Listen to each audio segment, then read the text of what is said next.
We live, chat. I mean, what up? Oh yeah, we're live, baby. I hope. All right. Got it. Yeah. There we go. We're live. Yeah. What up, everybody? Let's go. If you see this, say hi. Let us know that everything looks good. Everything sounds good. Everyone's ready for a good stream. Fix this. All right, boom. How's everyone doing, bro? Can everyone hear us? Any audio issues? Let us know. How's everyone doing? Welcome to the stream. Welcome to the stream, everybody. Let's go. Let us know if there's any audio issues. We're live. Again, Hello, we're live. everybody. Sorry I'm a little late. What's up, Supes? How you doing, brother? What up, boys? Guys, for those tuning in that don't know the homies down below, we got the Escape podcast right here. Like probably fastest growing film podcast in the game right now. Super big on TikTok, popping off on YouTube, going viral on Twitter weekly. Yeah, we do that. Much to our and your chagrin. I mean, they hate. This is Twitter's worst case scenario. Is this live right now? They hate us. Dude, yeah, Twitter's watching right now. Oh yes, they are. They're ready for a clip so they can make fun of us for sure. So I have, before we get started on doing anything segment wise or anything, I have a bone to pick with you, Mr. Ramos. Oh yeah. Come at me. Are we starting already, bruh? We are Come at me already. Not with what you think we're starting with, though. Not in the slightest. Did he see this video? See, your mistake is thinking I'm unprepared. Okay, You can never catch me off guard. Okay. I have a bone to pick with you. This. I'm finally excited to be on Real Talk. What? Like, probably the best movie podcast on TikTok right now. It's funny you should say that, because I was looking through some old photos and it looks very similar. This is the best movie film podcast on TikTok right now. What's the deal? Yo. What's the deal? Okay. Let me explain myself. You guys are the best at what you do, and they're the best at what they do. That's fine. I love them. They're great. Cam is the man. I love what they do. But you said the same thing on both shows. And I Hey had to man, call you out. point is that it's all love. That's the point. It's all love. Absolutely is all love. Yeah, that was no disrespect to them. Everyone's crushing. Yes, no, they're great. Yeah. Dude, I was telling them that at some point we have to do a freaking Avengers Endgame of film podcasts, and everyone's got to come to LA, and we'll get in, like, I don't know, we'll go to someone's house and just set up like 40 cameras, 40 mics, and pop off. I couldn't agree more. Let's make that happen. But chat, yo, how's everyone doing, man? Friday night, prime time? Dude, yeah. We got prime. Yo, what are they saying in your chat? I can't see your chat. I'm on our mine. Chat, somebody said, a lot of people are saying hello to me. Somebody is saying that chairs are going to be thrown, and now we're talking about Cars 2. Right. Cars 2 is underrated. Let's start with Cars 2. What's your take on Cars 2? I'm a fan of Cars 2, but definitely don't love it as much as you do. I mean, yes, you think it's the best Pixar movie. I do not think it's the best Pixar movie, but it is in my top 5. Okay. But I think Incredibles, Nemo, and Toy Story 3 are clearly the top 3. I think they're clearly above everything else. And then my next 2 is Coco, and then Cars 2. Welcome. Dude, someone said we should do like a hot tub stream. Hot tub stream? I'm down, dude. That's the next one. That's the next one. If enough people show enough love to this one, then there we go. All right, bet. So yeah, kind of, dude. I love just talking with you guys. Of course. Literally, we have just the most flagrant conversations off camera. Always. But like, literally, when we start recording, like nothing really changes. So I was just like thinking, like, dude, I want to talk. I want to fire it up and talk about just everything going on in the world of entertainment. So that's where kind of like this idea originated to hop on the stream over here on YouTube as well. And I don't know if you guys feel the same way, but YouTube is just like more of it allows for more of like a personal connection with the audience. Yeah, absolutely. You know what I'm saying? Like on TikTok, it's just like clips. You got to be straight to the point, fast. here. We can hop on a stream, chill with all these amazing people in the chats, and literally Friday night just talk about movies and have a good time. Absolutely. Absolutely. No, I couldn't agree more. So let's start off with the first thing. Me and you mentioned this a little bit off camera. Taylor Swift pre-sales are so high for a movie version of the Eras Tour. It is second to only Avengers Endgame. Wow. He beat No Way Home. It beat No Way Home.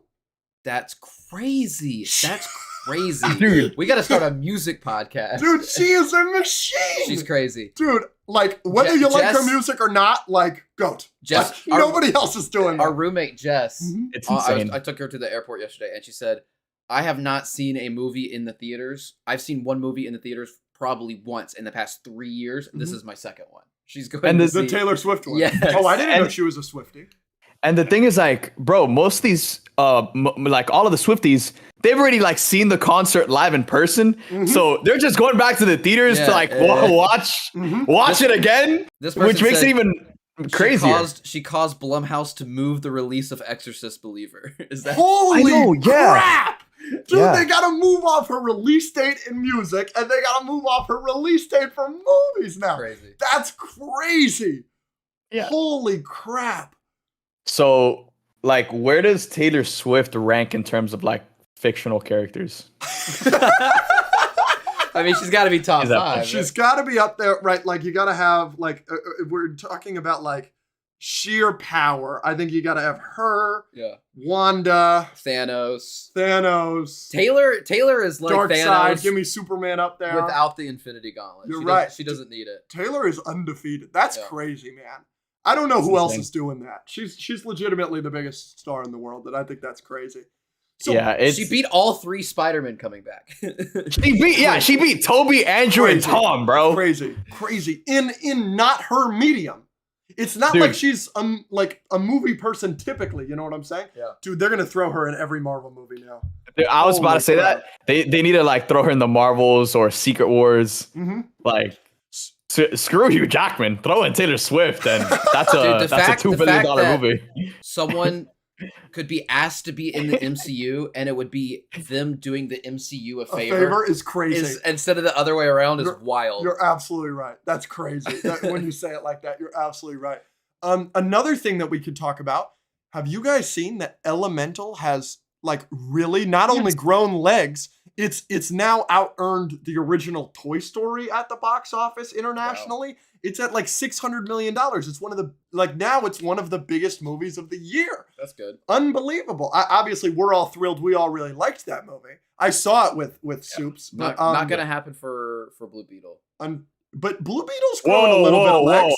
Whoa! It hasn't released a little bit of I legs. want it to happen hold for on, Blue hold on. Beetle. I just don't think it will. But all of Blue Beetle's major Thor, please! Oh my gosh! Hold up.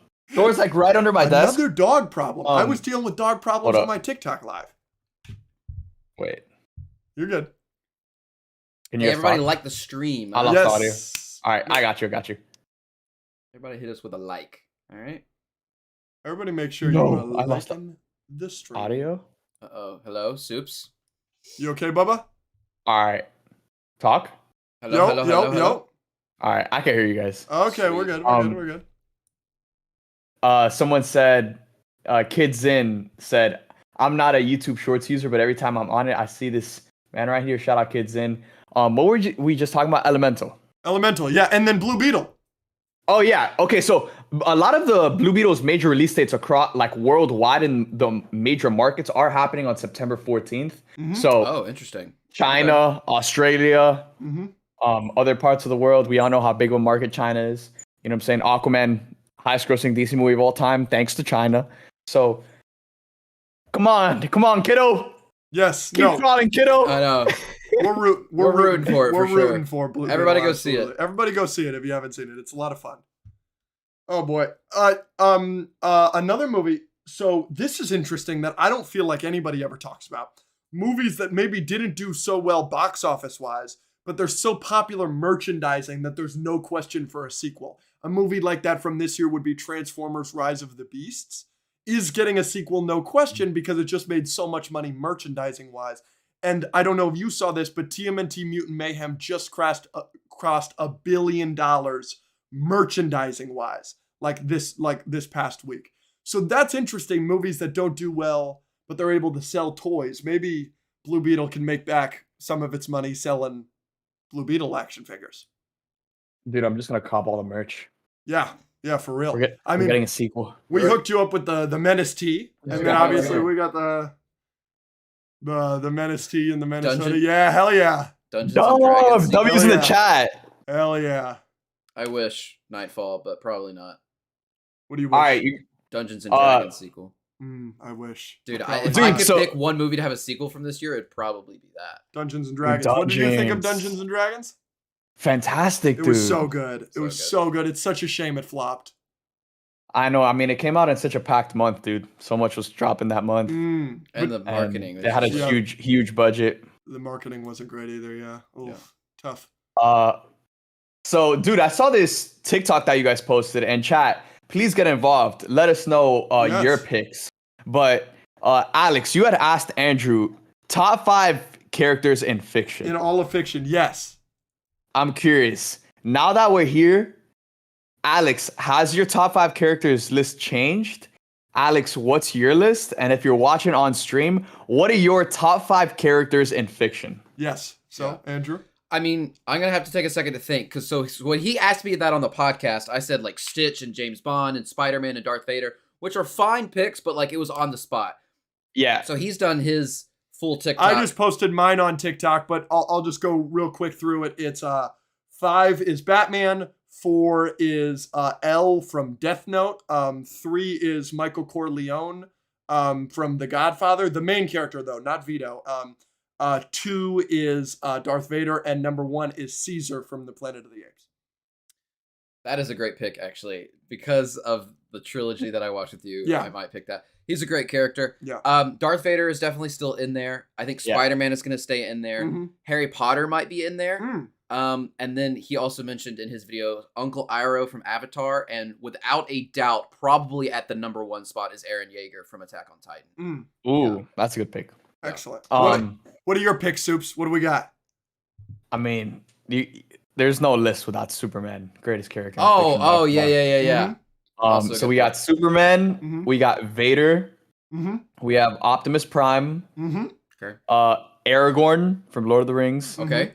And at number 5, I have Spider-Man, but that can honestly be interchangeable with Percy Jackson. Okay. Ooh, You excited for the TV show?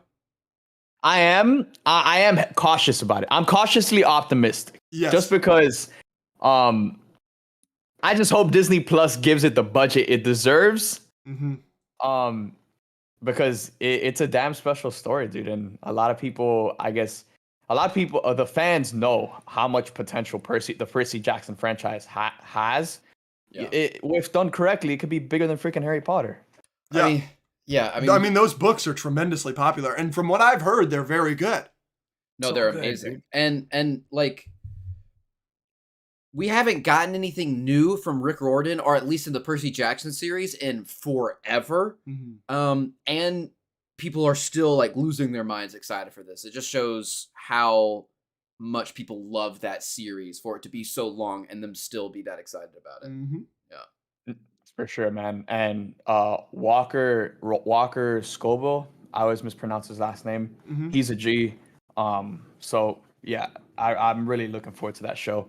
Yeah, hell yeah. Dude, one thing people have been asking in the chat is thoughts on Ahsoka. Dude, loved episode 3. Like, the show's getting better and better as it progresses. You ready?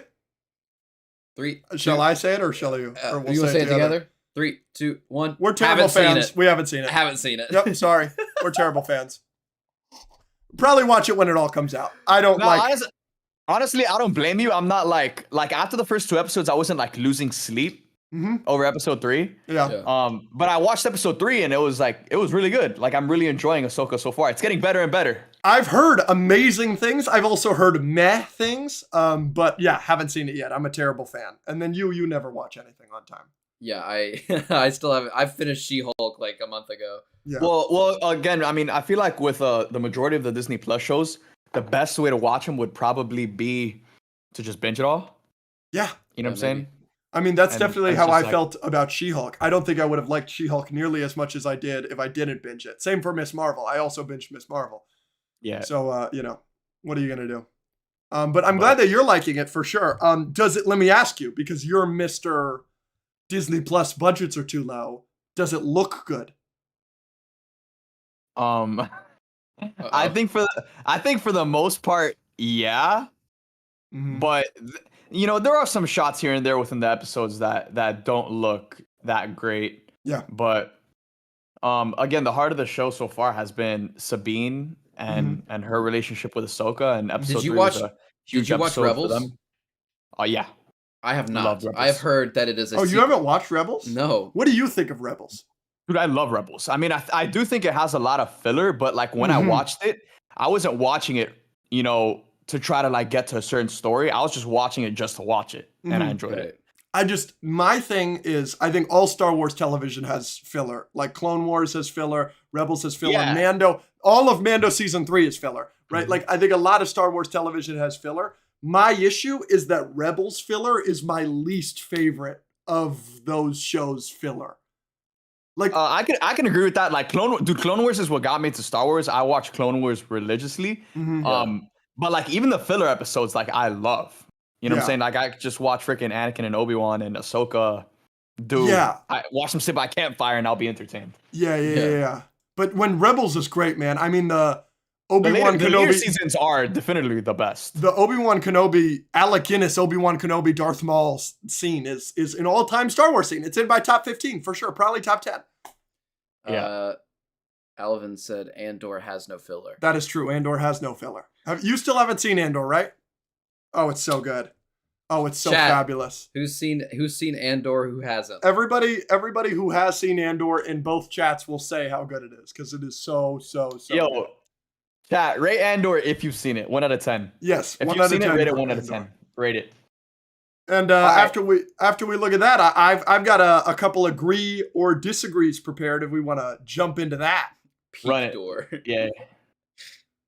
Agree, disagree. Oh, we've got a bunch of 10 out of 10s and 11 out of 10s in our chat. Somebody said it's marvelous. Oh no, we've got a 5 out of 10 over here. Yo, they're spamming poop emojis in my chat, bro. Terrible. You got some stuff for us? I do. Oh, I've got 100 out of 10 over here. I got a lot of 9.5s. That's what I... Boring out of 10. 1,000,000 out of 10. Ouch. They didn't watch the whole thing. One Way Out, baby.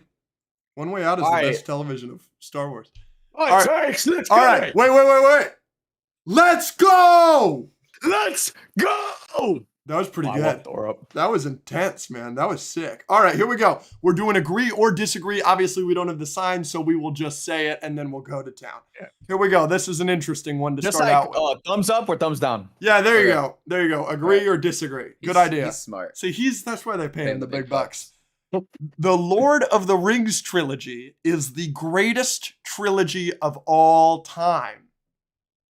3, 2, 1. Disagree. He's thinking. Oh, yeah, there you go. What do you think it's great. It's just not my personal favorite trilogy. What do you have ahead of it? I mean, dude, I love the Nolan trilogy, dude. I really do. Absolutely. That one's up there for me too. Yeah. I love the Nolan trilogy. I love the Planet of the Apes trilogy as well. Absolutely. Yeah. That's up there for us too. I would put that above. I think both of the ones you just named and then throw in the Star Wars original trilogy. Star Wars OT. Yeah. You could throw in the original trilogy as well. Yeah. All good picks, yeah. Here's the thing. So you love Lord of the Rings.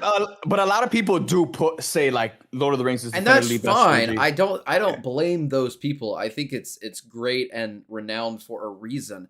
This bozo just hasn't seen it. I've only seen Fellowship. And he gave it a 6. And I thought Fellowship was fine. Well, Return of the King is the best one. That's what I've heard. But again, Return of the King makes it worth it. I see Letterboxd, and I go on Letterboxd, and I've got like 3 stars, and every other person that I follow has it at 5 stars or 4.5, and this and that. And I did not get that from this movie. And if I need other movies to improve that movie, kind of ruins it for Yeah, me. I mean, I felt the same way about Fellowship when I first watched it, and then Two Towers. I thought Two Towers was better than Fellowship, and then Return of the King really brings it home. I mean, And Helm's Deep it's alone. just like that's the thing is that like Battle of Helm's Deep, like my god, it's that's one of just the greatest especially as a battles kid, ever. like Legolas and Gimli, like it's just fun. And that's what's weird about the Lord of the Rings movies is that like none of the films really. And this is just my opinion. I don't really think none of the films stand on their own because they all just feed into each other, and it's just the overall 3-story narrative. That's why people say it's the greatest trilogy, because as 3 film, you know, it's a lot easier to say it's a great 3-story saga than just like one individual movie. Yeah, fair. All right. Whereas like if you look at the Dark Knight trilogy, it's like, oh, the Dark Knight is this definitive standout. Yeah. Stands on its own. Yep. Iconic. But Batman Begins is so fucking good, man. Holy shit. Batman Begins is very good. Oh, it's so good. All right. I do think it peaks in this first act, though. Batman Begins. Yeah. You like the Ra's al Ghul training montage. I love that. Yeah, it's the best scene in that movie, isn't it? Yeah. Yeah. Yeah. Oh, you have to devote yourself to an ideal. Oh, it's so something good. more than a man. And Liam Neeson is just like the best hype man, bro. Oh, it's so good. But then he goes back to Gotham and he's talking to Michael Caine on the freaking jet. And he's just repeating. Oh, it's so good. Dude, Batman Begins remains underrated. All right, here's the next one. But yeah, good thoughts about Lord of the Rings. Here's the next one. Ooh. New Hope is better than Avengers Endgame. 3, 2, 1. Agree. Wow. Oh my god. I do know that you are not a big New Hope guy. Why? Look, I like New Hope. I'm just saying I'm not like people have that as like their greatest Star Wars movie, and I don't. You know what I'm saying? Like it's not even in that conversation for me. But like I'm taking Empire, I'm taking Return of the Jedi, I'm taking Revenge of the Sith, I'm taking. Okay, are you saying all those Star Wars movies are better than Endgame, but A New Hope isn't? I gotta think. I really love Revenge of the Sith. I really, really do. Revenge of the Sith is Endgame is fun. Like I will die on this hill. Endgame is fun. I would take Endgame. The only one I'll probably say is better than Endgame would probably be Empire. And you think Endgame's like a good movie? This is how I feel. I didn't know how you felt this way. No, it's no. I think Endgame's a bad movie with spectacular moments. The Endgame hate is unnecessary as hell because I don't hate it. It's an 8 out of 10. The spectacular moments save it, but overall, A New Hope is definitely a better movie. Easily. Look, there is no moment in The New Hope. There is no portal moment in The New Hope. There's not, and nothing will ever beat that for me. Like that is goated. That moment right there will never be beaten. But as a movie, A New Hope is better. 100%. Okay. Whatchamacallit? Avengers Endgame suffers from what I like to call the Dark Knight syndrome, where you just had a movie in the saga that came out right before it that was just so damn good, it's damn near unbeatable. And that was Infinity War. Infinity War is, people have it as the best MC movie ever. And then I do. It was always gonna be a tall task to surpass that. But even then, I think that's why Avengers Endgame, even though it's great, I still think it might be underrated. Empire did that with New Hope. New Hope came out. It was one of the best movies ever. Let me ask you this. Let me ask you this. Infinity War or New Hope? Oh my God, Infinity War. So Infinity War or Empire? I think. I think New Hope and Empire are. I personally take Infinity War. I think New Hope and Empire are clearly better than anything the MCU has ever done. I think it's a step it just comes down to preference. Yeah, I guess. Yeah. Because the thing is that, again, that's another thing is that, dude, when those movies came out, if you experienced them when they came out, I totally understand that. You know what I'm saying? Because, dude, when Empire came out, no one even thought of, the possibility of Darth Vader being Luke's dad. That was such a massive moment in pop culture. And on top of that, they waited 3 years after New Hope, if I'm not mistaken. Yes, yeah. 77 to 80, yeah. Yeah. And then they had to wait like three to 5 more years before Return of the Jedi came out. 83. Yes, correct.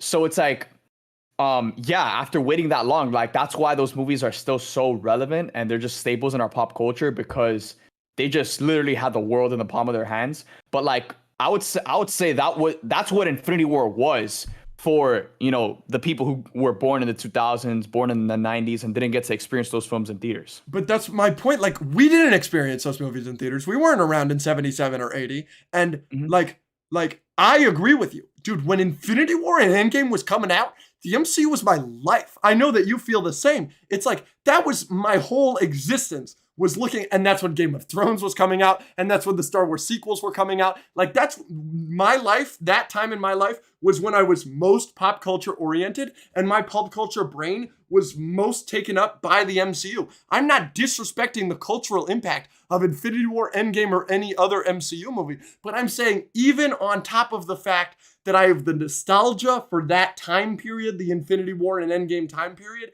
and like I was there for the cultural relevancy, and I remember when those movies were like my entire life, I'm still picking New Hope or Endgame. I mean, I'm still picking New Hope over Endgame. I'm still picking Empire over Infinity War. I'm not against that decision. I'm just saying, like, my argument factors into my answer. No, that's perfectly fair. I'm not yelling at you. I don't think you're a terrible person or anything. What's all of your guys' favorite non-superhero action movie? I thought was a very interesting question to segue real quick. So non-superhero action movie. What's all of our favorites? Dude, I was actually thinking about this like the past few days. Yeah. Andrew, you want to go? Just because I loved it so much as a kid, I always put Live Free or Die Hard, which is the 4th Die Hard movie, as like my second favorite movie of all time. So that one's because it was the first movie that I watched that was just so over the top for no reason that it was just so much fun. That one's really good. I also like Night and Day with Tom Cruise. Hilarious movie. Very good. Very good movie. I'd have to keep working though, thinking about it. What do you got, brother? All right, I'm just gonna say the first 3 that come to mind. Let's do it. I'm gonna do the first Equalizer movie with Denzel. Love that one. The first Taken movie. Liam Neeson. Yep. Also good. And oh my gosh, Mission Impossible Fallout. It's still the best Mission Impossible. I agree with that statement, no question.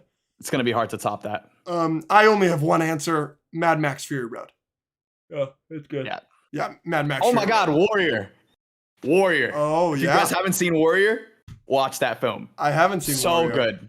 Oh my God, Alex, you would love that movie. It's an MMA movie that actually flopped. It's with Tom Hardy and Joel Edgerton. Yeah. And it flopped when it came out because it came out in like 2010 and MMA wasn't like a thing at that. Like MMA was around, it just wasn't as popular as like something like boxing. Yeah. So yeah, the film flopped, but dude, it's my favorite sports movie of all time. Like that. Ooh, like that's interesting.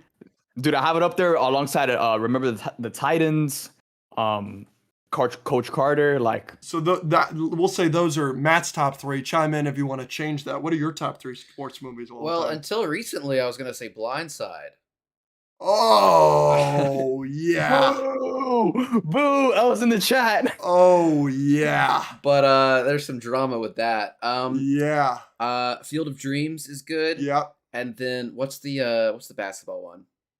Not Hoosiers. Hurricane Season? No. There's one called Hurricane Season with Forrest Whitaker. Amazing. That sounds good. A League of Their Own is good.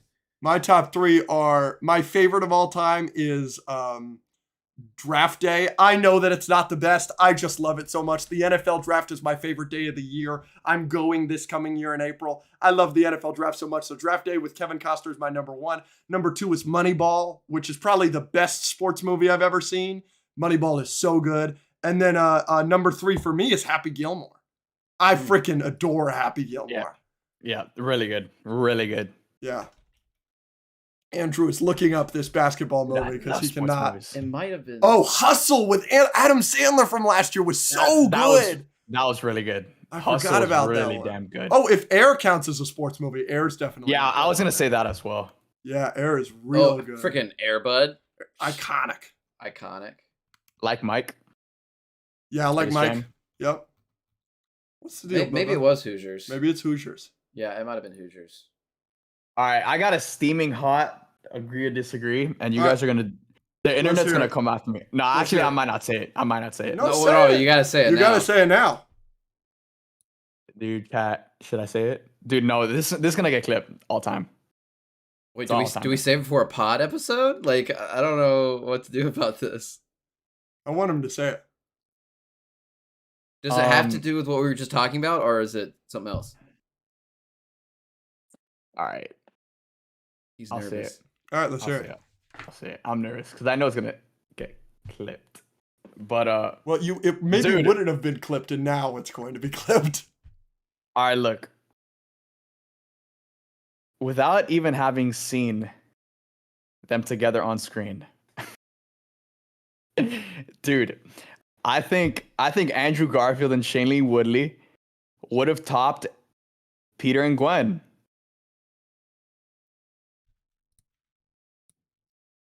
Like I think That's Andrew a hard disagree, Bubba. That's a hard I think disagree. I think Andrew Garfield as Peter Parker and Shailene Woodley as Mary Jane would have topped Peter and Gwen. Shailene Woodley is the woman from She Divergent. she was gonna play Mary Jane. We got. I'm not giving that to you, brother. Not even in the slightest. Hold up. Are you looking at what I'm looking at? Dude, I'm a Shailene Woodley supporter. She dated Aaron Rodgers. That being said, not giving that Dude. to you. Yeah, I'm not giving that to you either, because like No. Hold up. Can you guys see my screen? Yeah. You guys can see my screen, right? Yeah. All right. We've now full screened your screen. Yeah. Are you pulling up the MJ pictures? Yeah, I remember this. Dude, I'm just saying. Look, I'm just saying, bro. It was another thing they threw into that mess of a movie. Andrew that you both Garfield. love. Andrew Garfield could have chemistry with literally anyone, and like, dude, Shailene Woodley at this point in his career was in her bag when it came to romance films. Fault in Our Stars, The Spectacular Now. She's someone who could have chemistry with anyone. And just looking at these photos, we haven't even seen footage. I'm like, dude, if we got to see this relationship develop, yeah, I do think Andrew Garfield, just the way he's looking at her, I get butterflies in my stomach. To assume that it would be better than potentially the best superhero love story we've ever gotten is a bit of a stretch, my brother. Look, they are the best. Andrew and Emma are the best. That's the greatest romance I've ever seen in any superhero film. Yep. And that's why this is such a steaming hot take. It is a hot take. Just judging off of these set photos and looking at what Brother, Andrew you're Garfield looking is at capable one of- picture. Hold up. You're Just like, looking at oh, what she's Andrew on a Garfield- motorcycle and he's looking at her. Oh, like that's better. What? Dude, does this picture not scream chemistry? Am I crazy? Am I tripping? I'll give you that it screams chemistry, but Emma Stone and him were dating at the time. For sure. But I don't think actors, I don't think just because actors don't date doesn't mean that's they a good can't one, have Andrew. chemistry. Andrew, this is a good one. Andrew, Dude, this is a good one. Ryan Gosling and Emma Stone had chemistry. This isn't And they chemistry to you? Didn't date. This isn't chemistry to you? Wait, hold up. I'm going back to the Discord. That picture's good. Wait, where's the Discord, dude? Hold up.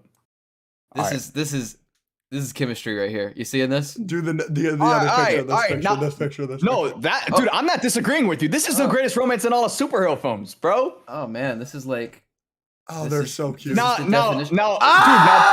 Oh, Dude, now- yes. Hey, here's my response to your hot now take. put This up- picture right now here. All right. Okay, dude, I agree with you.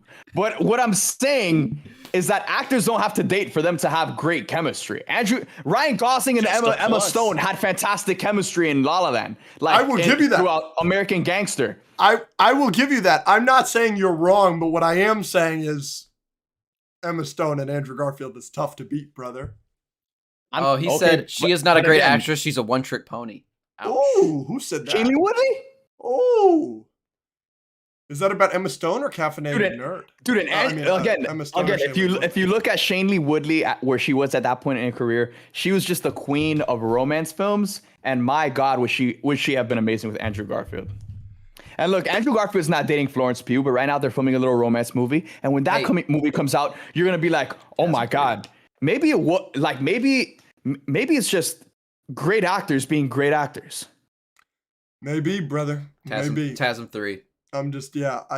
I mean, it feels like you're saying Emma Stone isn't a great actor. Because Emma Stone and Andrew Garfield, that's an amazing pairing right there. I would make the argument. 1,000,000,000%. I would make the argument that Emma Stone is easily a better actress than Shailene Woodley. Oh, I agree with that statement. One of them's an Oscar winner. The other hasn't even been nominated. You know, I could go down the line. Look, I agree with that statement. I prefer Emma Stone. That's probably my favorite actress. Mm-hmm. Definitely top 3 for me. Love Emma Stone. But again, with the way the story was heading with Peter and MJ getting together after Gwen's death, Shailene Woodley being in her bag when it came to romance films. I mean, I do think Emma Stone is a better actress. But again, at that point in their careers, Shailene Woodley was definitely owning the romance space more than Emma Stone was. And that was her strength as an actress with I'll certainly give you that one. Films. No, I'll certainly give you that. And I mean, the world will never know. You know, unfortunately. Exactly. That's why it's a hot take, because it's something that we can't really debate. Test. You know what I'm saying? We'll never know. Yeah. It's just an intuition, a feeling. It's just like saying, if this NBA player never got injured, this is what he would have. This is what he would have, but he got injured. Yeah. We can all agree on one thing. We're probably glad it got cut from TASM 2 because that movie was already too much. Yeah. Yeah, for sure. And I think it would have diminished her death. Gwen. Yes. Gwen. Because it would have been like, yo, Peter's just moving on like that? Like, yeah, no, I agree with that. All right, here's the next one. Oh, this is right on target. This is just about what we're talking about. And I'm about to get bullied here. TASM 2's bad outweighs the good. 3, 2, 1. Agree. Literally 2 seconds ago, Webhead Flash. TASM 2 has some of the best Spider-Man moments in any movie. The good heavily outweighs the bad. Couldn't have said it better myself. No. W. That movie is chat, do you agree? Mess. W or L in the chat. W or L in the chat. I bet you it's going to say Common Hat Guy L. We all agree there's bad in that movie, but what we get is the best of the best. So it's like, it's average bad compared to the best of the best equals great movie. Dude, for me, just the one moment of Aunt May and Gwen bringing Peter back to who he is, that just one moment alone is worth more than anything in Spider-Man Homecoming and Spider-Man Far From Home. Absolutely not. I'd rather watch that scene on loop for 4 hours than watch Far From Home. That might be a hot take. I don't think so. A lot of people hate on Far From Home now. Common Giraffe L. All right, we'll move on to the next one. I got one. Oh, let's hear it. Tom Holland's Spider-Man peaked in Civil War. Agree or disagree? All right, I'm ready. Go. 3, 2, 1. Agree. Whoa! Dude, Civil War. Yo, chat. Civil War Spider-Man is the best Spider-Man. Peak. Chat, do you agree that Tom Holland's Spider-Man peak in Civil War? He's great. WRL. Dude, it depends on what you mean. The airport battle is amazing. Him being like, I can't go to Germany. I got homework. Amazing. Yeah, it's really good. His with great power comes great responsibility speech, I think is really good. Where he's like, if you have these abilities and bad things happen, they happen because of you. I think that's a really good way to rephrase it. I love Civil War Spider-Man. Dude, I wasn't even like on social media at this time. I was like in 8th, 9th grade when this movie came out. But dude, I remember coming out of Civil War and I was like, Tom Holland is the best Spider-Man. Yeah. Tom Holland's and then they went Spider-Man. and screwed it all up. Absolutely not. But no. I still like Homecoming. I still like Homecoming. I do think Homecoming has its issues, but Homecoming, I like Homecoming a lot more than Far From Home.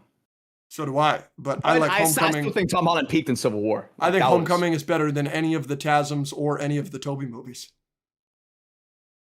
Spider-Man 2? No, when Homecoming came out, it was the best Spider-Man movie we had ever gotten. Dude, it's not even better than Spider-Man 1. Spider-Man 1 is... I like Spider-Man 1. I like Spider-Man 1 better than Spider-Man 2. Dude, okay, so break this down. How is Homecoming... Let's really analyze this. How is Homecoming better than those first 2 Spider-Man movies? It is. From a villain standpoint, you think Vulture is better than Willem Dafoe's Goblin and Alfred Molina's Ock? I think he's better than Alfred Molina's Dr. Octopus, yes. I don't think he's better than Willem Dafoe's Green Goblin. But I think that Willem Dafoe's Green Goblin is a bigger part of the reason why that movie is good versus Vulture and Homecoming. Like I think, I give these movies very similar scores. I think Spider-Man 1 and 2 are 7 out of 10s, and I think Homecoming's an 8. But I don't think we got a truly great Spider-Man movie until Into the Spider-Verse, and then we got, 3 in a row that are great? So we got Into the Spider-Verse, No Way Home, and Across the Spider-Verse, I think are all 9 out of 10 or better. But Homecoming's fabulous, man. I think Vulture is a top 10, maybe top 5 MCU villain. He's easily top 10. He's easily top 5 for me. I think that the Liz dad twist, I think, is legitimately the most shocked I've ever been in a theater in my lifetime. You need to see more movies. Holy that was damn crap. Good. It's the only movie, only superhero movie for sure, where you could hear a fucking pin drop. Everybody was like shocked. That's one of those moments you remember, like, I'll never forget that. And I, for whatever reason, it's this weird hot take, I would like Spider-Man to be in high school. I would like him to be in high school with people that look like they're in high school and not that they're 40. Hot take. I'd like Spider-Man to actually be Spider-Man. No, but Alex, like, this is I guess one thing I want to bring up. It's crazy to me how, like, you agree with me when I say that he peaked in Civil War, but then you would take Homecoming over, like, the first 2 Spider-Man movies, because in Homecoming he is drastically different than he was in Civil War. No, it's like night and day. I will give you that. I will say, I think that part of the reason why we all love Civil War Tom Holland so much is because we get one Peter Parker scene with him with an adult, and then everything else is him in the suit, and we get very little him in the suit in Homecoming. And so I do feel like our opinions are skewed a little bit like by that. But I love his arc so much in Homecoming. I love it so much that the whole time, all he's trying to do is, like, get the attention of Tony Stark and to be an Avenger and this and that. And then he experiences real danger and real threat and like actual issues. He still commits to it and still saves the day because he's fucking Spider-Man. But then he realizes, this is a little bit out of my league. Like, I love that arc so much. Now, they do away with it literally in the next movie. But, I don't bother. That doesn't bother me that much because the rest of Infinity War is so perfect. But, yeah, I mean, I think the biggest strength of Homecoming is the charm of, like, the high school element.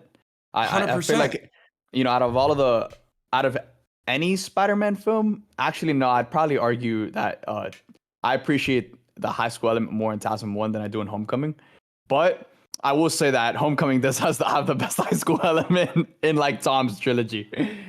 I definitely disagree with the TASM 1 high school element because dude, Flash Thompson, way better Flash Thompson and his relationship with Peter in TASM 1. I don't like Peter Homecomings. I don't love the MCU's Flash Thompson. Obviously, it frustrates, we're never going to get, that guy is never going to be Agent Venom, right? But that is how, like, a bully is now. There aren't really traditional bullies like there used to be.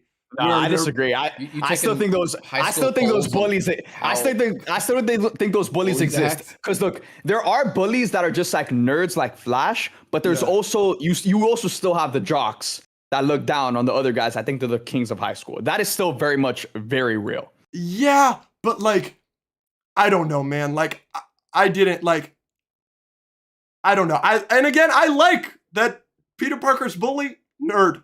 I like that. That's kind of cool. I think that's cool. And I love that cast. The Homecoming cast is probably my favorite cast in the MCU.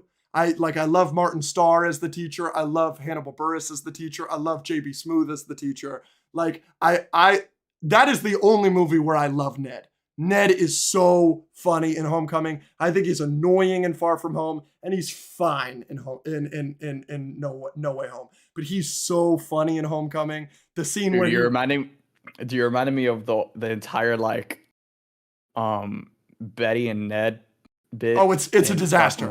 It's really bad. It's a really bad subplot. Also, the opening, they do it in No Way Home as well. Well, they do it in Far From Home as well. But the morning announcements scenes in Homecoming are hilarious. Yeah, they're really hilarious. Again, Homecoming handled the best Homecoming had the biggest coming of age vibe and I will give you that. Homecoming did have the biggest coming of age vibe of any Spider-Man movie because I mean I love Spider-Man 1. I'll take Spider-Man 1 with my eyes closed over Homecoming. Mm-hmm. But Homecoming, I feel like Homecoming does deal with like the high school. It integrates the high school element into the story more than Spider-Man 1. In that same conversation, just to build on what you just said, I am biased. Coming of age stories are one of my favorite genres of all time. Yeah. One of my favorite movies of all time is mid-90s, the Jonah Hill coming of age movie that he directed from a couple years ago. Like, that's one of my favorite movies of all time. I just like coming of age movies. And like you said, it's the only superhero coming of age movie really that's like really coming of age. So Blue Beetle. Not like Homecoming though, brother. Nah, I'll take Blue Beetle. I actually would take Blue Beetle over Homecoming for sure. Yeah, no, I just strongly disagree with that. Okay, I got one. Homecoming sucks. Fuck. This is this might be a steaming one. Let's hear it. Dude, I think Revenge of the Fallen is the best of the original trilogy. Yeah, that's wild. That's wild. You have no opinion. He hasn't watched any of them. That's fucking wild. Yo, chat, from the OG Transformers trilogy, which one's the best one? Everyone hates Revenge of the Fallen. That's my favorite of the trilogy. I mean, we've talked about this on the podcast. The Racism Brothers. Like, dude, when I watched this movie when I was 5 years old, I didn't even know what racism was. I thought it was just Tweedledee and Tweedledum. No, I feel you, but that's like craziness, right? Yeah, and like then, I don't. And then, right, like, you know, I didn't get it as a kid either when I was 8 or whenever that movie came out, 7 or whatever. So, like, I'm with you there, but like, dude, I love the first Transformers movie. And then Dark of the Moon is a lot of people's favorite. Dark of the Moon is my second favorite, but these are good movies that you're talking about. I'm not necessarily saying Revenge of the Fallen is like the worst thing in the world. I think the forest fight in Revenge of the Fallen is probably my favorite fight in that whole series. It's that one or the Optimus Prime Bone Crusher fight from the first one, where Bone Crusher rips through the bus. And then they fight just one-on-one. That where he stabs him through the head. That's awesome. But probably my favorite fight in the whole series is the forest fight, where it's what is it? It's Optimus versus Megatron, Megatron, and the helicopter one. Yeah, Blackout. Is it Blackout? Yeah, Blackout. So like absolutely like I think that movie's got great stuff. But like you said, Optimus Prime was in your top 5 favorite characters of all time. And that is the one movie where he is absent for 70% of it. For sure. But this might be another hot take as well, is that for me, Sam Witwicky was the heart of that franchise. Like, yeah, I love him. I love him in the first one. I thought that movie handled the human characters the best. Like Sam fulfilling his destiny, his relationship with Michaela, and them like finally confessing their love to each other. I love Leo. My boy Leo was so hilarious. Simmons was so funny in that movie too, and I thought that was the movie where the human characters got the best chance to shine. And then when Optimus came back, oh my god! Again, a huge part of my bias towards this movie comes from my theater experience. I was literally 5 years old, and dude, when Optimus died, I genuinely thought he died. Like I've never experienced a fake death in a movie before, so I genuinely thought he died, and it was the end of my world. And then he came back at the end in the most epic way possible, and just sauced everyone, and I was on such a high. That like. Dude, the sound design, the CGI, the special effects, the music. The CGI in all of those movies is just perfect. It's just, could it be better? It doesn't get enough credit. It really doesn't. Yeah. Homecoming sucks. You're no. Again, Homecoming, it's pretty low on my all-time Spider-Man list. I don't think it necessarily sucks, but I take 10 of other Spider-Man movies over it. That's for sure. All right, we've got a good one here. Here's an agree or disagree. I am interested, so this is talking about you, if you're raising your hand. I am interested in the live action One Piece show. I'm going to watch it for sure. I'm rooting for it. I think it looks great. I think it looks great. I think it looks great. I'm really not interested in it. I'm going to watch it. The reason I'm interested is because when it comes to watching anime shows, I've seen Attack on Titan, I've seen My Hero, but specifically One Piece, it's like over 1,000 episodes. Right. I can't commit to that much. Like it just overwhelms me. Like I can't start The Walking Dead. I've never seen The Walking Dead because Walking Dead is so many seasons.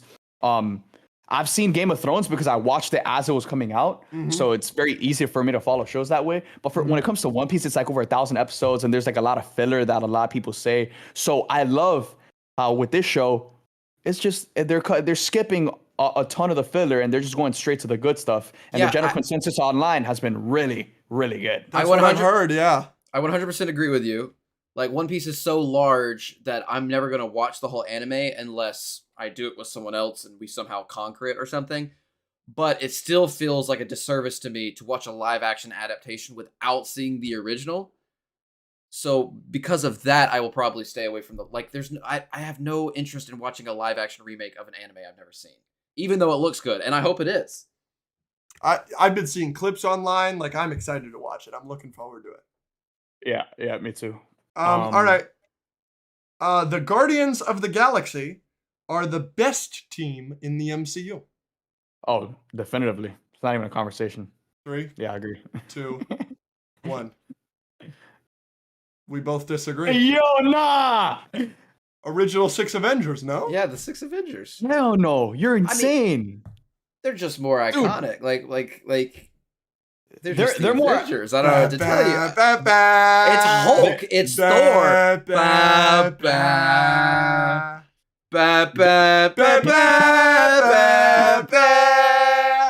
Dude, okay, they're more iconic, but like the Guardians an actual family, whereas like the Avengers are just coworkers. Like they're not really a team. They're just yes, but the coworkers consist of Thor.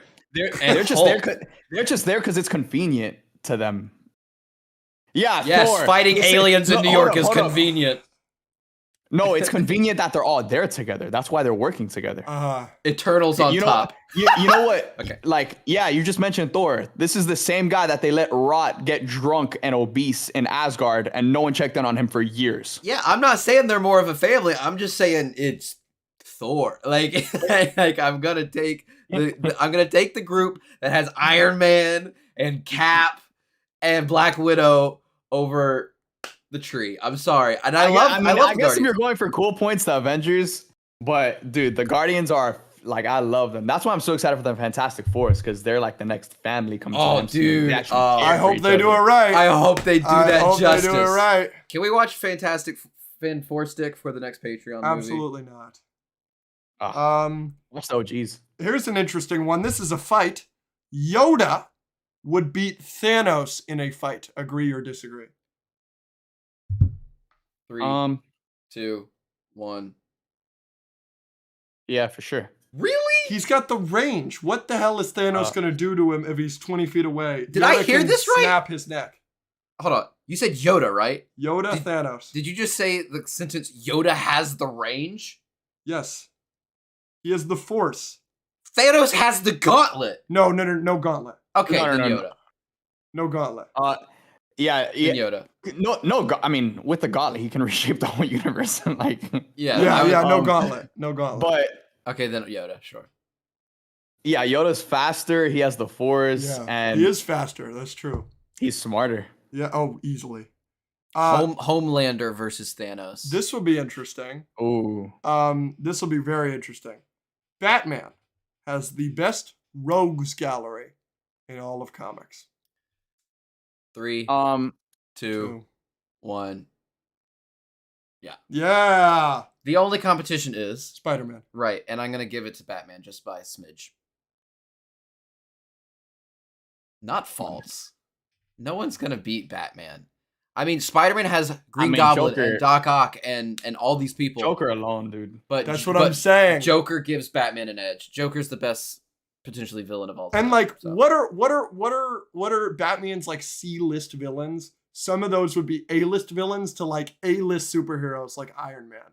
Iron Man isn't an A-list superhero in the comics, but he's an A-list superhero now because of the MCU. If you gave Iron Man Scarecrow, he would be easily Iron Man's most iconic villain. Right. Like that. You can't. Yeah. He said Flash has a good gallery as well. He does. Flash has a good rogues gallery. Why haven't we seen any of them in live action ever? The only interaction in a live action superhero movie between Flash and a Flash villain is the Captain Boomerang scene in Suicide Squad 1. is the only time we've seen Flash interact with a Flash villain. Flash is in Suicide Squad 1? Yeah, he's got a quick cameo. He's the one that puts Captain Boomerang in jail. It's actually only the second time we'd seen Flash in the DCEU after Batman v Superman. I mean, yeah, if you're talking movies, we get all of them in the Flash. It was actually the first time seeing him in like the suit, knowing the full you're suit correct. for the first time. Yes, and I remember being in the theater and being like, "Oh, that's great." Dude, Suicide Squad, even the first one, obviously, released the error cut. But you can see, I guess, just little bits and pieces of what he was trying to do within that movie, and it was just really damn cool. I just completely disagree. I have no interest in seeing the Ayer cut, and I don't see anything redeeming about that. You're lying. We might get more of Jared Leto. I think we just talked about the Ezra. We just talked about the Ezra Miller cameo with Captain Boomerang. There's no way that was in the Ayer cut. There's no way that he did that. There's no way that was his decision. Snyder directed that scene. Snyder himself directed that scene. Boom! That was always planned. Real quick, Rick Sanchez versus Batman. I want you to understand, and everyone in chat to understand, Rick Sanchez beats everyone. Batman with prep time. Rick Sanchez is Batman with prep time all the time. Okay? No. Rick Sanchez. Batman. Rick Sanchez is God, basically. Okay? No, Batman with prep time is undefeated. No. You give Batman a year of prep time, that's Rick Sanchez in an hour. All right? Dude, speaking of Batman, you know what I just started doing? I just started replaying Batman Arkham Knight with the Batfleck suit, and I'm just trying to convince myself that this was all part of his story. This was the Batfleck movie we never got. Bro, Supes really gets me sometimes, bro. It's Illusions. got some one-liners every once in a while. That is okay. Well, this isn't planned for agree or disagree. We don't have to agree or disagree this at all, but dude, I think the Batfleck suit is the best superhero suit. I don't disagree. The Batman v Superman one. I mean, it's that one or TASM 2. I would have to think about it, because I also think of, dude, I think the best one truly might be the Aquaman suit. This is your favorite superhero suit of all time? Absolutely. That is so gross. Wait, you're talking about the big fat Aquaman? bat signal? The BVS suit? That's definitively the best Batman suit. Now, I also think it's in that conversation. It's definitely top 5. Top 5, I want you to pull up Dark Knight Returns, the comic or the animated. Just know this is my favorite comic of all time. So that you will know. I have it right here. See it? Look at this Batman suit and tell me you're now surprised that other one is my favorite Batman suit. It's very similar. Yeah, it's the dude. Yeah, and oh my god, they translated it perfectly. Like, coming off of what Christian Bale looked like to that, it was like, holy cow, what an upgrade. Dude, he's a Hulk. It's amazing. Dude, when they released that first picture in black and white, I was like, holy shit. The one with the Batmobile? Yeah. Yeah, oh yeah. Oh yeah. Oh yeah. Dude, and then those shots in the trailer of just him looking as the bat suit as it turns. Bro, that's one thing you gotta give DC, bro. DC cooks the nastiest trailers, dude.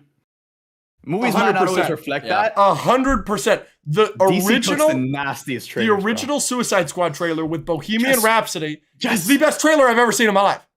Dude, I was about to make a video about that trailer today, bro. That is up there, dude. That's the one where it ends with Joker at the end, right? Where yes. He's like, I'm gonna hurt you really, really bad. Yeah. Which, by the way, badly, but yeah. Yeah. No, it's so good. Literally, the gunshots are on beat. The helicopter. It's mwah. And is this the real life? And you go in and this just? And then she's doing the acrobats. Oh, it's just perfect.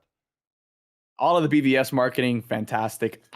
Second trailer was an abomination. Not because it looked bad, but because they revealed way too much. Yeah, they showed Doomsday and Wonder Woman. The Wonder Woman thing, bro. Oh my god, that would have been definitively that would be talked about as one of the greatest moments in any superhero movie. Wonder Woman coming to the big screen for the very first time, and us just seeing it, and that would have rivaled. It probably would have been the greatest superhero entrance of all time, better than Thor in Wakanda. If it wasn't revealed in the trailer. Wow, that's interesting. I think I disagree with you there, but I might agree with you. I don't know. I need to think about that. Wonder Woman coming to the big screen for the very first time. The Trinity assembling for the very first time. You've never seen this. A Bonafide Doomsday. All right, what else we got? Golly. Okay. Wow. Okay, I gotta go in about 20. So let's hit some more agree or disagrees. Okay. You got one? I've got one. All right. I'll go and then you could go. Yeah. I think Star Wars Force Awakens is like a really good Star Wars movie. Like I really like Force Awakens. So when I saw it, it was my second favorite Star Wars movie. I liked it more than New Hope. Dude, I came out buzzing, dude. I was like, oh my God, like this is insane. Because it's just New Hope but modern. But as it has aged, I think it has aged for me very poorly. Because dude, no, I think it's a solid 7 out of 10. Like it's a good movie. But where do you put it amongst the other? Like, what Star Wars movies are above it? That's what I need to know. I think it's a 6 out of 10. It's my favorite of the sequels. Right. So do you like? But what do you have? You have Empires above it. You have New Hope above it. You have Revenge of the Sith above it. What else? He has Return of the Jedi above it for sure. Return of the Jedi. Yeah. Okay, I mean, I any think prequels above it. Dude, honestly, I might take it over A New Hope. No, I'm kidding. No, I'm kidding. I would hit the end stream button. Yeah, I would be I'm kidding. upset. Nah, I mean, I would probably take it over. Dude, the thing is that I'm a prequels boy. Like I'm a prequels boy first. So yeah, even if you take it as the best sequel, but you're taking it like literally 7th place, it's not that. Yeah, no, I agree with you. Like, yeah, but that doesn't make it a bad Star Wars movie. I think it's clearly better. I think it's clearly better than Attack of the Clones and Phantom Menace. See, I kind of disagree on that. Yeah, dude, I love Attack on the Clones. You're gonna freak out, right? But I think most people agree. I'll take it over Solo. I'll take it over Solo. Yeah, I think I take Solo over. I think those are those are close for me. They're very close for me. All these movies are close. All the fun Star Wars movies are all in the same boat for me. They're all a 6 out of 10. Return of the Jedi, Revenge of the Sith, Force Awakens, Solo. They're all 6 out of 10s. They're all fun but bad. Like, now I like Revenge of the Sith the most of that bunch, and then Return of the Jedi, and then Solo, and then Force Awakens is probably my least favorite of that bunch. But they're all fun, kind of bad movies. Where does Last Jedi rank for you? Don't you like? I think Last Jedi is better than those movies. I think Last Jedi is an 8 out of 10. Yeah. No, but where is Last Jedi? It's my third favorite Star Wars movie. I think it goes New Hope and Empire at 1 and 2, and then an enormous gap, and then New Hope. I mean, and then Last Jedi, and then a much smaller gap, and then all those movies I just said. But yeah. Yeah, Last Jedi is the last, I think Last Jedi is really good. I know a lot of people hate it, but it's a really good movie. Have you guys seen the X-Men movies? Like all of the X-Men movies? Yeah, that was my next agree or disagree. Okay. Yeah, that's right. Is agree or disagree, Days of Future Past is overrated. All right, you ready? 3, 2, 1. Yes. Yes. Fuck no. Dude. I think it's the 4th best X-Men movie at best. And people act like it's this masterpiece. It's great. It's great. It's an 8 out of 10. It's better than The Last Jedi. Like, I love Days of Future Past. But to say it's better than First Class, X2, or Logan is crazy to me. And I've got Deadpool over it as well. I mean, if you're counting those, yeah. Nah. Yeah, I didn't know you were counting like the spinoffs. Okay, so don't count the spinoffs. It's third place for me. I think X2 and First Class are clearly better. Nah, I'd take it over First Class and I'd take it over X2. Yeah, I actually think in I guess in that case X2 would be overrated. Because I take First Class over X2, bro. Yeah, I also take First Class over X2, but X2 is so good. X2 has my favorite scene. You can say whatever it doesn't have to be your favorite, so I don't say it's the best. But X2 has my favorite scene in any superhero movie ever, which is the opening with the White House and Nightcrawler. Yeah. That is one of the most expertly shot superhero fight scenes literally of all time. And it's one of the few times where the Fox X-Men movies use their characters properly. They killed Darwin, who literally cannot die. They are constantly misusing characters. Mystique is the secret to the serum of the Sentinels in what's it called? In Future Past. in Days of Future Past, it should be Rogue. It should be Darwin. Those characters fit that mold so much better than Mystique. It doesn't really make sense for it to be Mystique because when Mystique it does because of the relationship she had with Charles and Eric coming off of First Class. Yeah, that's fine. But here's my issue with First Class. I think the opening of First Class, very strong. I think the ending of First Class, very strong. I think the middle, especially with Charles walking around, doesn't have his powers, where he's just being tedious, I don't like it. No, dude, that's where they went to go recruit Quicksilver, and then the whole that Quicksilver scene's great. bit. The Quicksilver scene is great. And then the plane scene, dude. Where were you, Charles? Yeah, no, yeah. You don't like that scene? Yeah, no. I think those scenes are tedious. Yeah. Sorry. Dude, okay, this might be a hot take. James McAvoy and Michael Fassbender were a better Charles and Eric than Patrick Stewart and Ian McKellen. Oh. Yeah. I'm not going to let you do that. Yeah, I agree on that. They're great. I love Michael Fassbender and I love James McAvoy, but they're great. I am not better than the OGs. I am not going to let you do that. It's just disrespectful. Like I'll give it to you. That's the reason why First Class is my favorite X-Men movie. First Class is just them. No Ian McKellen and Patrick Stewart. Like, I love them. Dude, Michael Fassbender in the bar scene is amazing. In First Class, he's amazing. Hunting down Nazis, he's amazing. And then the forest scene in X-Men Apocalypse, like, Michael Fassbender is brilliant. I think Michael Fassbender is better than James McAvoy. But the intellect scenes, like of them playing chess when Magneto's in prison, of Ian McKellen and Patrick Stewart, like, that's Magneto and Professor X, like, from the comics. Like, that's them perfect. So I will not give you that. Like, yeah, I'm not saying they weren't good. Obviously, they're the OGs. They were fantastic, but I personally prefer Fassbender and McAvoy. I mean, McAvoy just showed so much range in kind of like the trauma that he had because of his powers. Mm-hmm. And their chemistry, dude, was just fucking electric. But Ian McKellen, and I love them recruiting everybody. And I think even that's in Apocalypse, dude, there was some great Magneto scenes in Apocalypse. No, there are. The forest scene, I love that. I love those scenes. Those are the only good scenes in that movie. But like, just the moment in X-Men 1, which is one of my least favorite X-Men movies. I think X-Men 1 is bad. But in X-Men 1, just the moment where they just like, we're at the court scene in the opening of the movie. They're at the court scene, and Ian McKellen is walking out as Magneto, and Charles is like, don't do anything, like, Eric, come on. And he's like, are you picking up in here? You're not going to get anything. Like, that, just that alone wins it for me over Fast. Yeah, I mean, their entire relationship is a chess match. It's perfect. It's so perfect. Sick. All right. Dude, now that we're on X-Men, dude, you just reminded me about how freaking Quicksilver spent like 4 movies trying to tell Magneto that he was his dad. Never happened. But yeah, where are we gonna go? No, that's right. Yeah, those X-Men movies are a disaster, man. Here's something we talked about on the podcast super recently that I want to get your perspective on. MCU, Fox X-Men movies, DCEU, Star Wars, and Indiana Jones. Which franchises have the highest highs, and which of the franchises has the lowest lows? All right, by default, Indy is going 5 for me.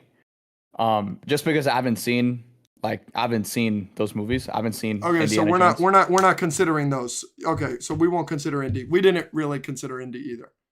I take DCEU last because we're taking it as like a full every movie in the universe and looking at it as no. We're talking about individual moments. Like, you could literally say DCEU has the highest high with the Flash scene in Snyder Cut, but it also has the lowest low with the Pa Kent scene in Man of Steel. Like, I'm talking about specific moments. So I initially said Star Wars had the highest highs because New Hope and Empire are the 2 best movies, like, out of that grouping. But then he brought up that it's moments. So if it's moments, we went with the MCU because of like the Endgame battle and like the 3 Spider-Men from No Way Home, like that kind of stuff. And then for lowest lows, we obviously went DCEU because of Man of Steel.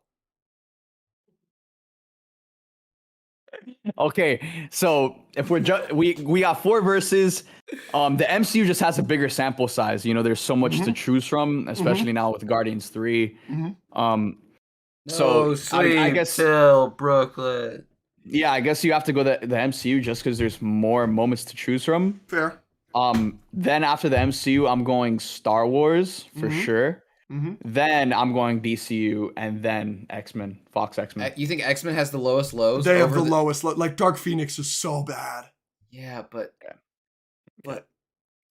everything they did with Superman ever. We want to talk about New Mutants. He loves Man of Steel. You want to talk psycho! About New Do you like Batman vs Superman? I love Batman vs Superman. I love that movie. The Ultimate Edition. I love that film. I do like the Ultimate Edition quite a bit. You're alone here, Bubba. Like there is no low to you. If those movies are good, then you don't know what a low is. All right. The low of the DCEU was the actual Suicide Squad. That was the low of the DCEU. Martha. Actually, no, it was Wonder Woman 1984. Wonder Woman 84. Yeah. Wonder Woman 1984. Suicide Squad. Batman v Superman. Movie of all time. DCEU. Period. Okay. Snyder Cut makes up for all of it. Snyder Cut, Man of Steel, Batman vs Superman is a great movie. Snyder Cut is so good. It's crazy how good Snyder Cut is. It's insane. So good. Can you believe he prefers Justice League? You're manic. Can you believe Dude, that? Cyborg's story alone, like yes. Dude, the money scene, and then he goes and he helps the struggling family, and he's just sitting there watching. It's legitimately one of the best superhero scenes of all time. Genuinely, every single character, like that moment of Superman coming back from the dead and like walking down the hallway, hearing both of his dads flying up to the sun. That moment, the Flash Speed Force moment, amazing.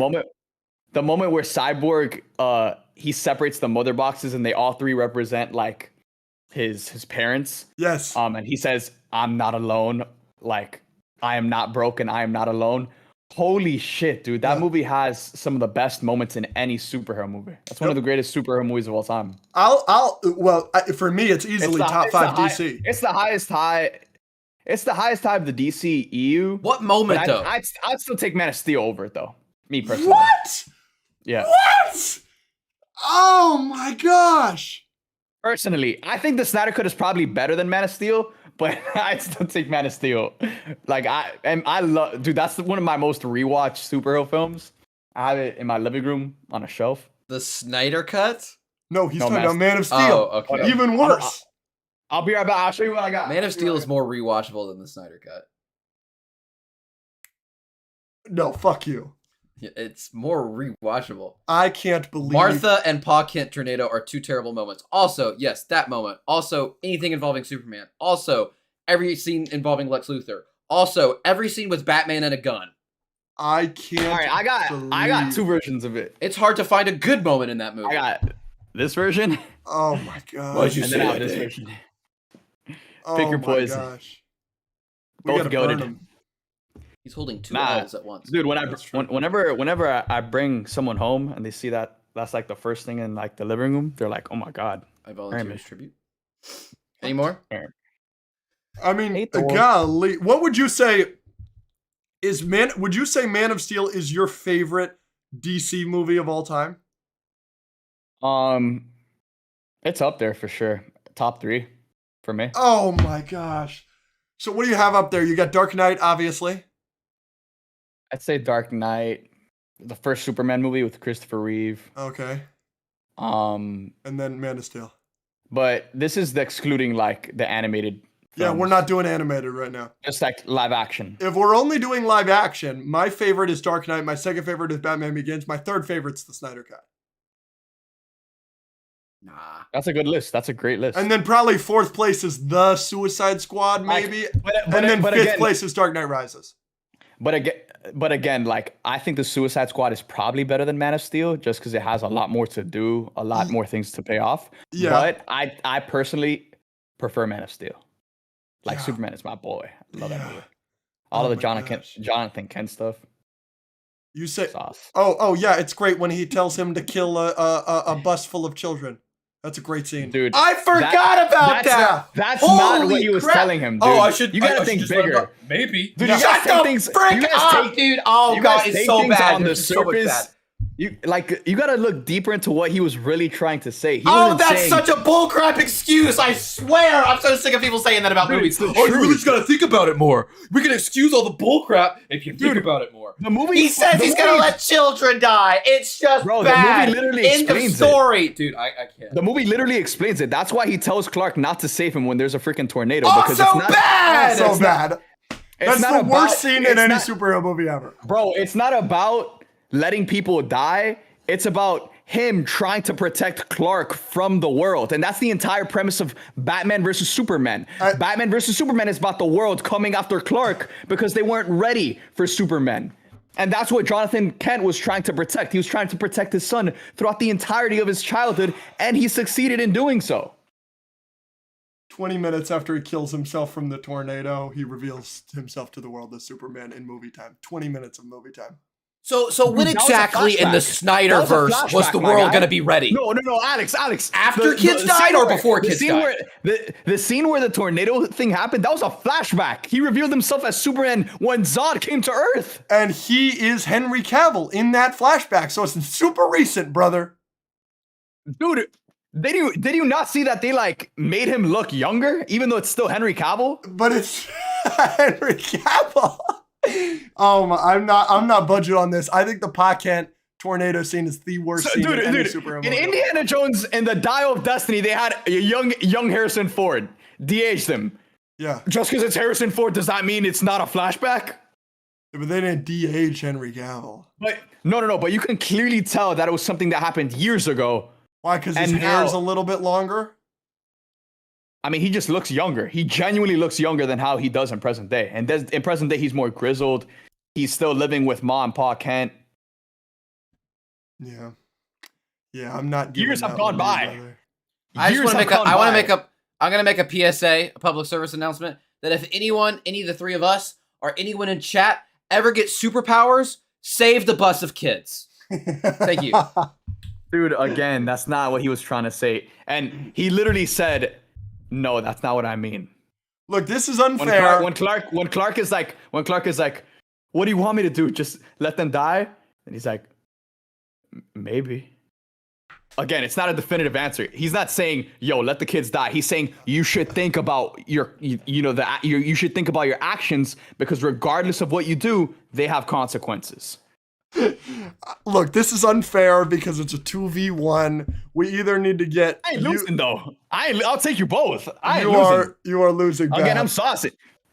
You are Not losing at all. You are losing bad, brother. Not at all. So this is unfair. We will pause this debate for when we have a moderator for it's either a 1v1 or a 2v2. We want you to get help because this is tough, man. You're in a tough spot. Y'all need help. Call backup, bro. Call Angel. He's upstairs. I think Angel likes Man of Steel. Yeah. You got to head out? Paramedics on standby. Yeah. Okay, brother. Thank you so much for doing this live with us. This was a freaking love, blast. bro. If people want, maybe we would do this more often. Facts. Yeah, this was fun. This could be a fun thing for us to do. But yeah, all right. Great seeing everybody. Thank you, everybody in the chat. Thank you, everybody. Special thank you to Supes. Everybody go follow Supes, but we already know you already do. Everybody, we love y'all so much. And thank you for the donos that just came in. Appreciate it. Rocky, Taylor. Yes. We'll read those. WW. Love y'all so much. And again, thank you, Matt.